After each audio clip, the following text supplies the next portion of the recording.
if I can welcome you to this short video. We were both members of Tytherington Club, and Bob's been working with the Cheshire Union for many years. That used to be called the Cheshire Union of Golf.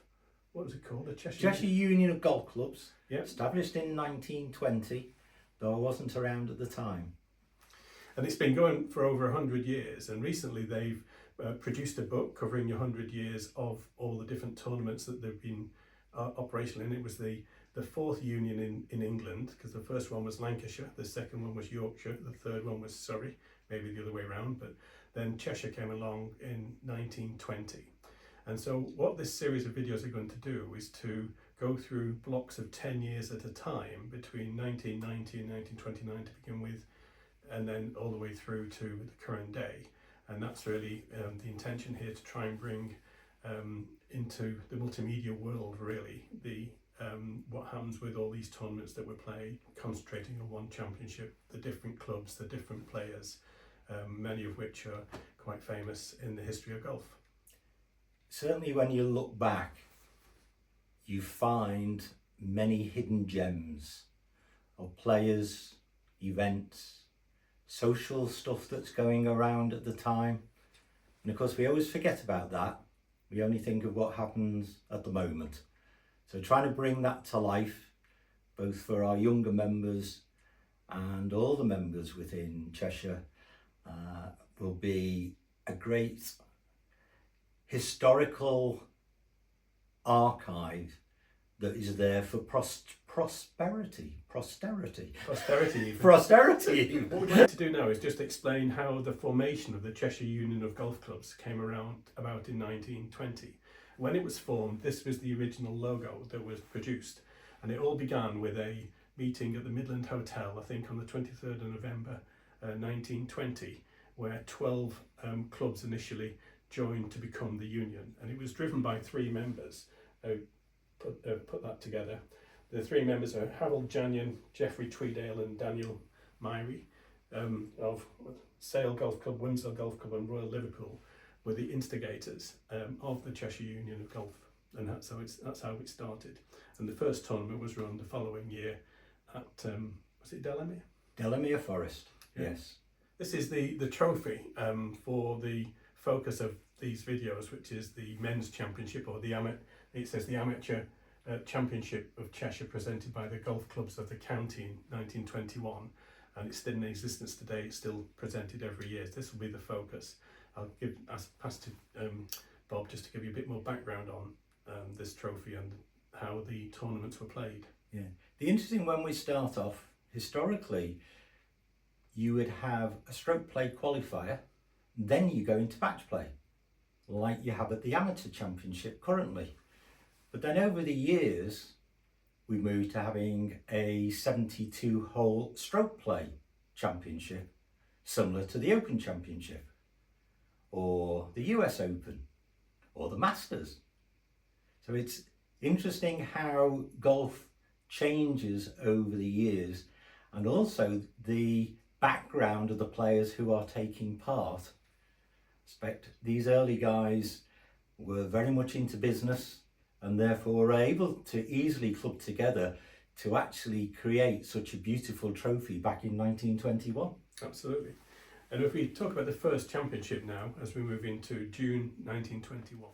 The original tournament held back in 1921, with the winner coming from still one of the most prestigious clubs in the county, Winslow, with players from other prestigious clubs like Royal Liverpool.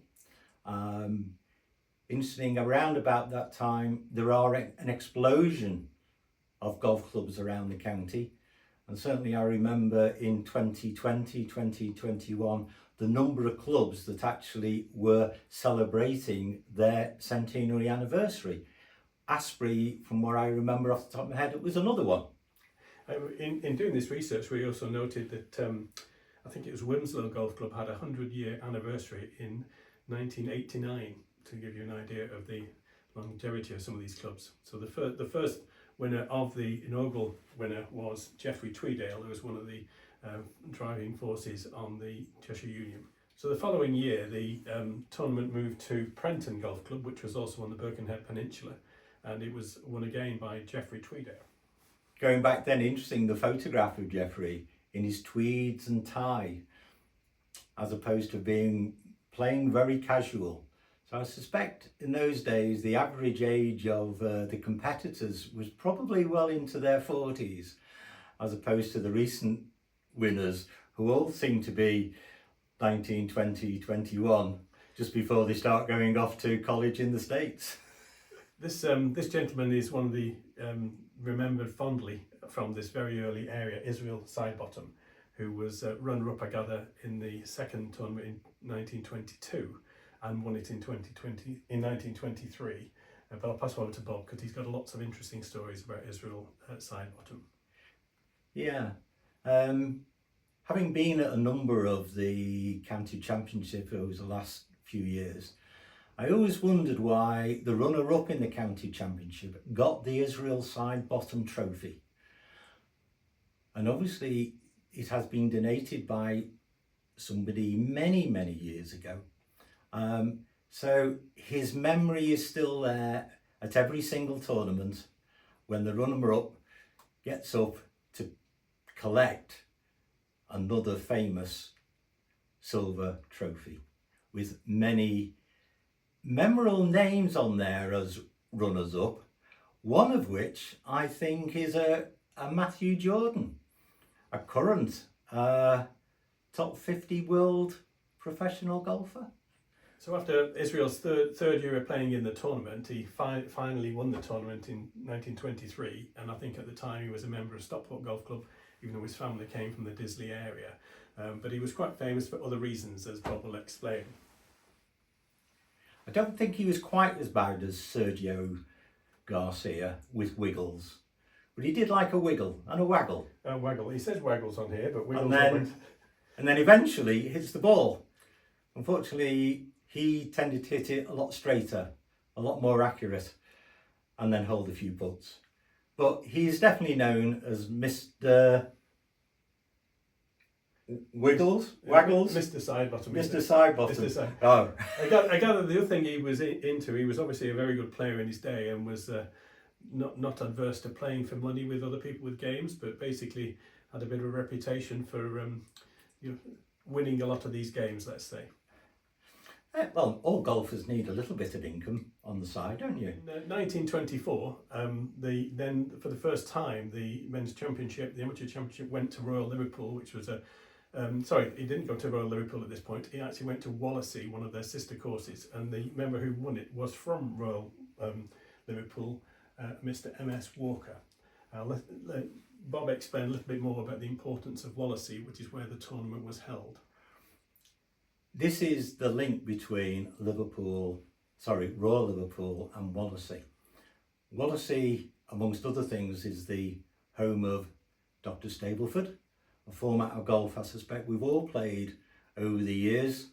Because on the second hole, which is a dogleg to the right, he kept losing his ball and was fed up having to put in a no return. So he came up with an alternative scoring method, which we all use, called Stableford. Of course, the other historic thing for Wallasey is that is where Bobby Jones practiced before he went on in that famous year where he won all four major trophies, which at the time were the English and American Open and the equivalent amateurs, and he won his Open at Royal Liverpool. And that's after they're doing the qualifying rounds at Wallasey, and then retired at the grand old age of 28. Yeah, and if you've ever been to Wallasey, there is a painting of Bobby Jones in the clubhouse. As we move to 2025, it was won by Donald Eady. This is actually his picture. It's a picture that we've had to AI generate, but it was played at the Wilmslow Golf Club, which at the time was a club with some pedigree. It was already 36 years old. And Wilmslow was the venue for last year's county championship as well. It has been held there a number of times with many prestigious winners. Last year was Sam Johnson, member of Asbury, who is currently on a golf scholarship over in the States. That's great. So he was the winner in 2025. He was in the 2025. Finally now, it says 2026 up there, that's a typo, it will be changed to 1926, but the championship finally arrives at Royal Liverpool Golf Club, which is very famous. And up there, the winner was William Sutton, and his home club was the West Artisans, Cheshire. I'll let Bob explain that and the relevance.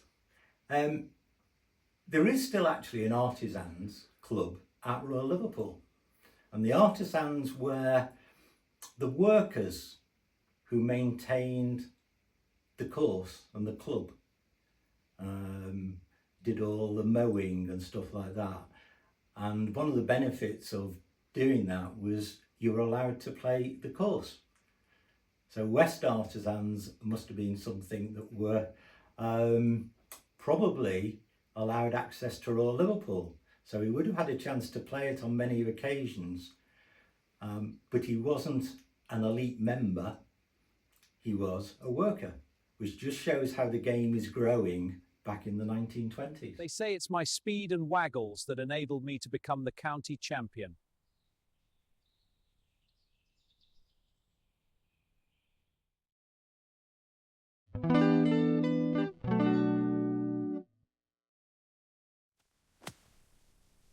Not bad at all. Aye, but the wind's tricky. True enough. Ready for the next? Let's go. Lead on.